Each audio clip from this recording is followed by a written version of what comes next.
I want to lower the voting age to 10 so that, parents can tell their kids, go out and vote for whoever they want to vote for themselves. And I love my 12-year-old, but I don't think he's ready to vote in a presidential election.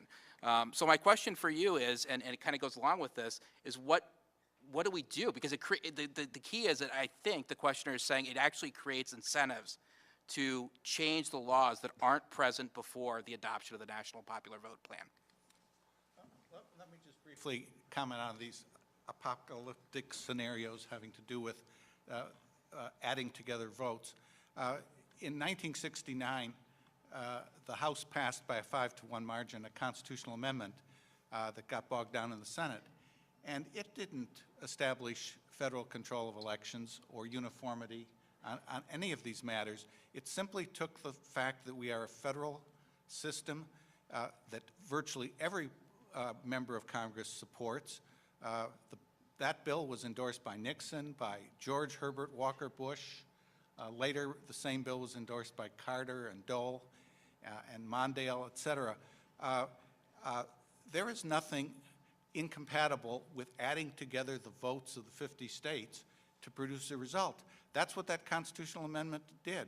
It got bogged down in the Senate because of all the desires to reverse the voting rights situation back in the 60s. But the fact is, a federal system is completely compatible with adding up votes. I can't answer your 12-year-old vote problem. I don't think that's a practical problem.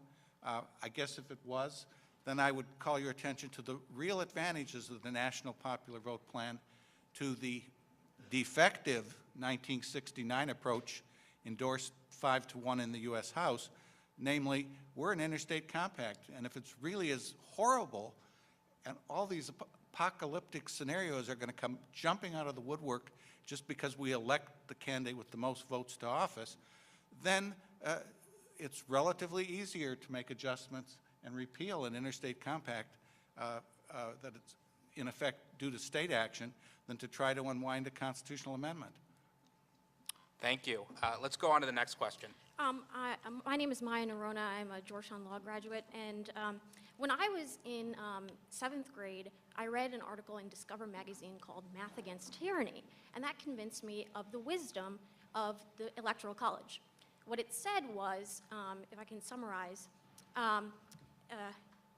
the winner of the World Series is not the team that bats in the most runs. It's the team that wins the most games.